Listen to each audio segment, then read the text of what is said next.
it means a lot to, obviously our staff, West Virginia University, the football program, athletic department. As far as the game goes, I don't know how it looked for y'all, but there's a whole bunch of things that we got to work on, obviously. First and foremost, really pleased with how Gino played. Gino's obviously a guy that's playing very well over the course of the last 2 games. Doing a great job of taking care of the ball, doing a great job of leading the team, leading the offense, and taking care of the football. It's nice to have a guy like Sean Alston, which you guys probably saw him. He's hard to tackle. I've been saying it for quite some time, but he's hard to tackle, and to have a guy like that with a bunch of offensive linemen that are able to just establish the line of scrimmage and be able to have a few threats outside. So offensively pleased with it. Defensively, the thing we talked about at halftime was doing a better job at third downs. Third downs in the second half were much better than the first half, and then obviously creating the 2 turnovers, which led to a couple of touchdowns. I said this after the bowl game. You don't score that many points without being good on all 3 sides of the ball. Special teams wise, we got the punt block. You're gonna have to do some things on that. The snapper situation is something that we're very young at, and that's causing some problems that we're gonna have to get better at. And I think it's affecting both Tyler and Corey, just having some move people up front that he's got to trust. At the end of the day, we won all 3 sides of the ball. Kids played hard. It was a special game to them. This was something that we've been talking about for quite some time too, because it is the finale of the Coal Bowl. That is something that we wanted to obviously go out on top. Who knows what future schedules are like? That's not for me to take part in. That's why we've got great administrators that handle that issue of things. So with that, we'll take some questions. How about your defense? They played hard. Gave up some plays. We did obviously create 2 turnovers in the second half, which was good. As far as how many yards we gave up and all that, that's not something we're going to be too concerned with at this point. The football got kind of sloppy there in the second half. Both offensively and defensively, it got sloppy. It's more about evaluating each and every position to see what we got to do to get better between now and 2 weeks. Talked about Alston a little bit. Can you talk about your run game in general and your balance, I guess, what you guys were able to do there? Well, I guess that's about as balanced as you can possibly be. We had 300 and some yards at both running and passing. We spread the ball around to a lot of different people. That's to me, from a balance standpoint, it's more important than rushing yards, passing yards. We did want to, we do want to be run pass, obviously, somewhere in the neighborhood of 50%, but that's going to change based on how the plays look. If we're running the ball and we're not getting any yards, then we're going to start throwing the ball more. I mean, that's what the offense is able to do. Obviously very balanced. It doesn't just start with the running backs, it starts with the guys up front. And obviously up front we played probably as good as we have since I've been here. Dean, when did you first notice that Sean maybe could be your guy? I mean, when did it first take note of it? Well, it started in the bowl game when Dustin went down. Sean stepped up and took advantage of his opportunity. We all know that he was hurt last year, and we didn't have him in the spring. We didn't have him for about 5 games, and he did better as the year went on. But then the off season, he's got himself in shape. He's healthy. He feels good. He's a leader. Thinks he's the baddest dude on the field. That's kind of his mentality. Thinks he's the boss of the locker room, which he probably is. Just a guy that's a tremendous leader for us at this point. It was hard not to name him a captain, but we've got so many other guys that have played a lot of ball that, Sean only having a couple of career starts, we didn't think it was appropriate. Bowie last year, it seemed like he'd get banged up every time he played. Today he took some punishment and nothing. What's the difference in him? Just he's stronger. He's a guy that plays reckless. He plays so hard. I think he closes his eyes and just runs into people a bunch. He's becoming a better space guy. He's always been a try-hard effort guy.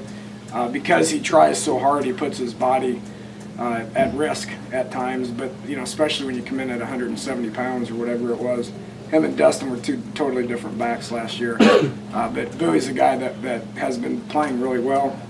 You know, he did some good things tonight. Probably should have gave him the ball more. He averaged 13 yards a carry. That's why I look at these things after the game sometimes, and probably should have gave him the ball a little bit more. There's only one ball though, you know. You said last week that one of the keys to the first game was making adjustments to what the other teams did, but you worked so well offensively right off the bat. Did you have to make many? Nah, we really didn't. You know, everything that we were doing was working, except for the 3rd and 1 on the 1. That pissed me off. I should have kicked the field goal there. That's being stubborn. That's not smart football. That was a bad call. But yeah, obviously you score on 6 of the first 7 drives or whatever it was.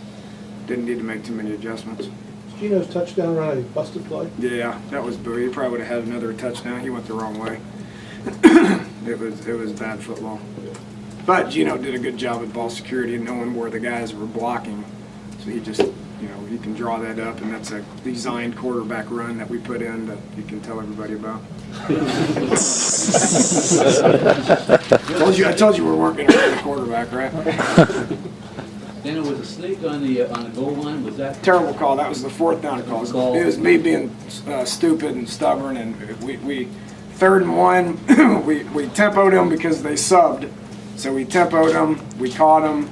3rd down and 1, we just tried to punch it in, which is what we're always going to try to do.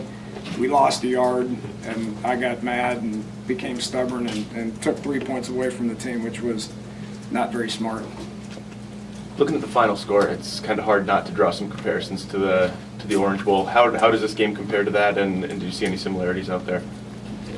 Yeah, probably. Yeah, there's some obvious situations that were similar, and I don't know how you want me to compare it to. This is a totally different team, and there's going to be a whole bunch of different challenges of trying to improve on what we need to improve on. We're going to have to watch the tape to make specific, adjustments, both from a personnel standpoint, scheme standpoint, that sort of thing. Defensively, how about Isaiah Bruce had that big fumble return? Yeah, thank Terrence Garvin. He got to the quarterback. Isaiah just happened to be there and scooped and scored. He's a, he can run. He ran away from all those guys, but pressuring the quarterback's more important than scooping and scoring. And Terrence got to the quarterback. He's got long arms. He's a long kid, and he knocked that ball out. And luckily, Isaiah was there to scoop it up. And do you have a set number going in for times you want to get Tavon the ball? Nah, it's not set. It's obviously in the game plan. I mean, there's the first 5 plays they were designed to potentially go to Tavon, but that doesn't mean they go to Tavon. I mean, obviously, when we give them the sweep, that's something that we can dictate him getting the ball. But if it's just a normal pass play or a screen or whatever it is, it's just based on what the defense is doing. It's good to have a bunch of different options. That's what makes this offense pretty good, is being able to have multiple weapons. It's not about one guy. He ran the reverse 70 yards, and then he didn't come off the field, and then he caught the next 2, right? Is that as unusual as that look for me? Some guys will run to stay on the field. Yeah, and stand there. a year ago, Tavon would have ran off the field, and we're forcing him to not be able to do that. And he was tired, but we forced him. We were playing with good tempo, and we didn't want to sub anybody because we wanted to hurry up and snap it and go. And he's going to have to develop the mental toughness to be able to stay out there. All of them are. Obviously, up front, it's the hardest part. But receiver, you run 70 yards, it's pretty taxing. But if you can line up and we can snap it again pretty quick, that's to our advantage, not the defense's advantage. Are you pleased with the way Gino managed the game? I don't know how he'll grade out, but it seemed like his decision was pretty good. Very much so. Very much so. He completed 90% of his passes. He didn't turn the ball over at all. He got us into a bunch of good plays. Pretty much every play that we call could go one direction or the other, and he's just so seasoned and so experienced that he can get us in the best play. Which we gear him towards. Look here, throw it here, hand it here, throw it here, whatever it is. He managed the game as well as anybody I've ever been around. Dana, it looked like there was some physical edge to your team. It looked like they were playing with that physicality a little bit more this year. I mean, can you speak to that? I don't know what specifically you're talking about, but anytime you rush for 300 yards, you're probably a little bit more physical than they are up front. I was happy the way the defense flew around. Probably gave up a few too many plays, but overall pretty pleased about it. It's one of the things that we talked about as far as being more physical. We knew we were going to get good effort out of them, but we wanted good effort out of our guys, and we wanted to be more physical with them. Coach, I know you wanted to get some of those young freshmen in action to see how they responded in front of a crowd and in that atmosphere. Did anybody stand out that you were really pleased with how they responded? Carl Joseph looked like he was running around and hitting people pretty good. KJ Dillon, on that punt return, he lit somebody up. You know, other than that, I know we played 3 freshman D linemen, a couple of corners, but Garrett Hope, Corey Harris, there's a lot of them that we're going to have to evaluate. And obviously the majority of them are on defense because of so experienced we are on offense. We don't need a lot of those freshmen to play on offense, but defensively those guys are going to have to keep improving and should improve a whole bunch here in the next 3 weeks. That's when you show your most improvement, especially for a young kid. Daniel, you noted that there's only one football, yet you somehow got 8 guys to score touchdowns. I mean, Really? have you ever played in a game where Nah, I doubt either that. side? 8. Yeah. That's pretty good. Should have been 9.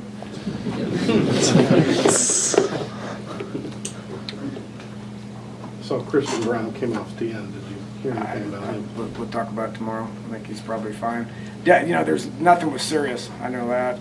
The doctor said that nothing was serious. I'm sure we're sore and beat up a little bit, but everybody will be. So we'll try to get better this week. We'll go recruiting Friday, Saturday, and then try to get back and prepare for a good JMU game. All right, guys. Thank you now. Can we get